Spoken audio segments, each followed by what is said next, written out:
guys, so today on Procreate, we are going to make this water droplet on window pane effect, and I will take you through all the steps. Welcome to Creatively Me with Bree, and you guessed it, I am Bree.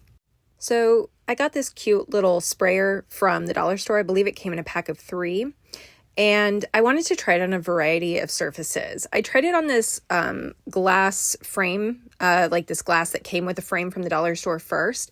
And while the effect was great, it was really hard to find a good angle that didn't have the reflection of the camera. So I used this silicone mat. One side is glossy and one side is matte. I'm on the matte side of it and I'm just spraying it, and then I lift it so that I get some nice water running down it.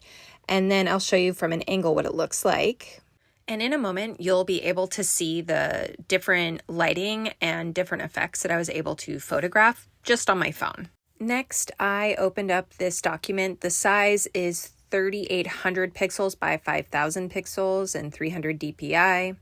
And this is the image that I ended up taking and I imported it into this document.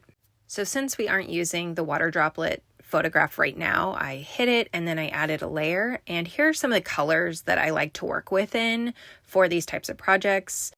And then you'll see me scroll to the airbrushes, and then obviously pick your own airbrush choices. I like one that's like a medium. And then I put in the dark colors. Keep in mind the composition. In mine, I like to make them have like a sort of a swoop and have the middle area at a diagonal more open.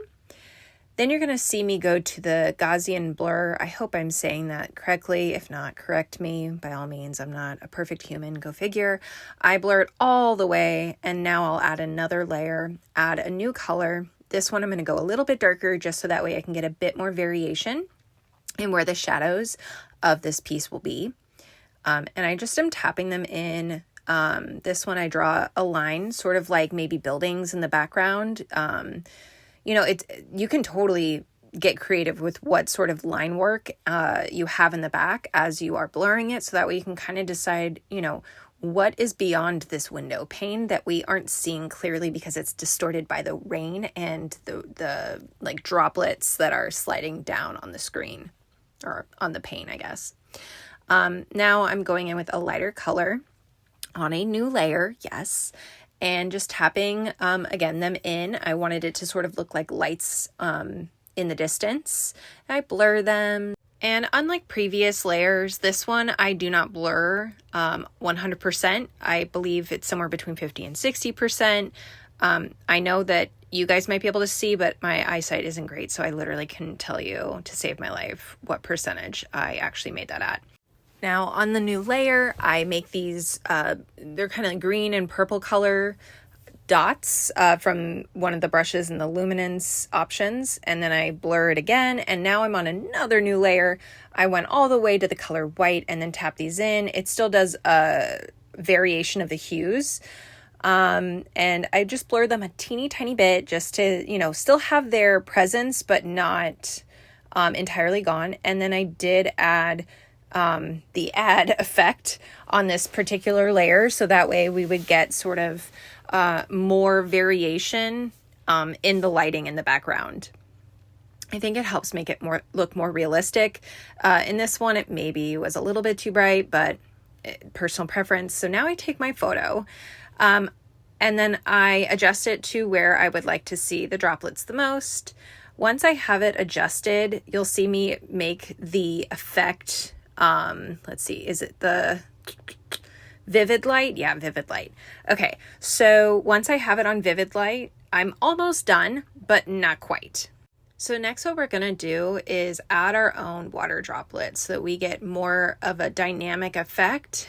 And I feel like the realism comes through of like being behind this window pane looking out. Now, I did make my own brush for this out of an already existing brush in Procreate.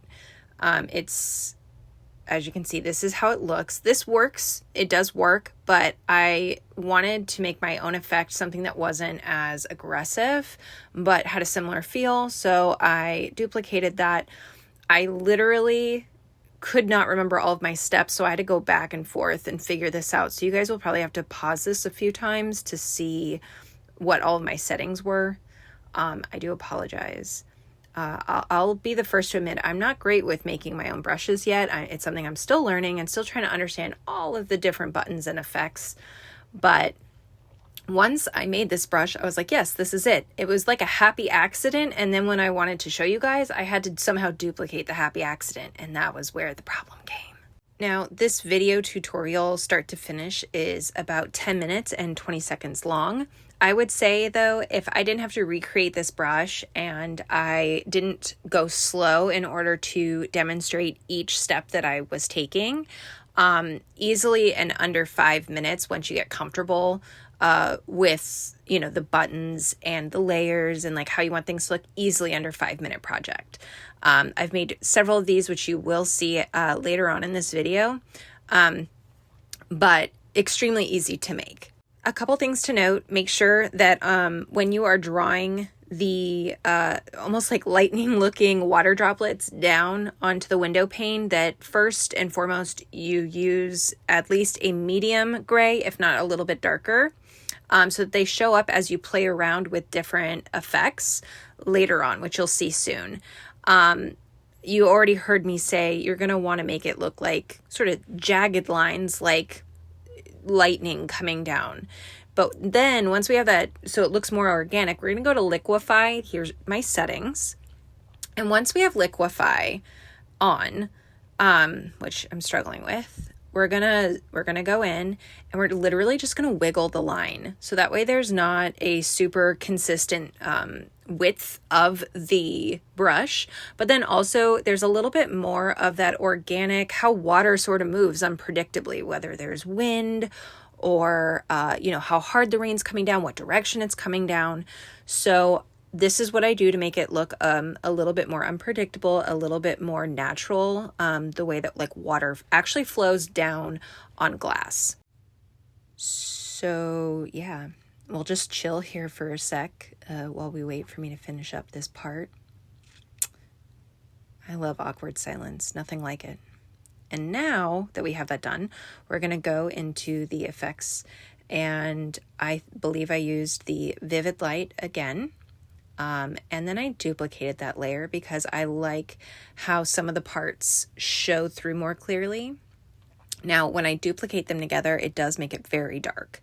So what I did was I took the opacity down just a touch. And then I went in with an eraser. I went back to the airbrush, and then I also made it a really loose one that has a nice like fanning out. And then I also took the opacity of the actual brush itself, so that way when you press down, it doesn't like delete, right? It doesn't completely erase the work. It just sort of lightens it up in certain aspects to make it look more realistic. And now I'm gonna show you, right? So that's what it looks with and without that filter on top. And I also imported one of my other photographs that I had taken of the water, just to sort of see what it looked like, to see if I still liked the choice that I made in terms of the photo that I went with. I do end up going back to the original photo, but I just want you guys to see, you know, each time you make this piece, it's a little bit unique and different. So here's the different ones, right?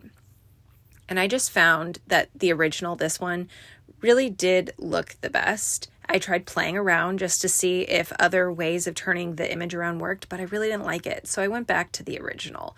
So now this piece I would consider complete for now, unless I obviously had more of an idea of where I wanted it to go. But here are some examples of other ones that I've made. You know, take note of the composition of lighting, the different color uses that I've used. This next one is a little bit different than the others because I did use a watercolor paper underneath, which I'm about to zoom in and show you. So you can see that it offers just a little bit of a different texture. There we go. So, you know, it's really a personal choice. I like the texture, but I also, depending on what I'm painting and how I'm painting it, will determine whether or not I use that texture. This is probably one of my favorite ones. I love the colors. So that is how we created this. If you have any questions, feel free to let me know down below. Don't forget to subscribe, like, share, engagement, guys. I'm just a little artist trying to make a little artist life. Thank you guys so much, and I look forward to seeing you guys in the next tutorial.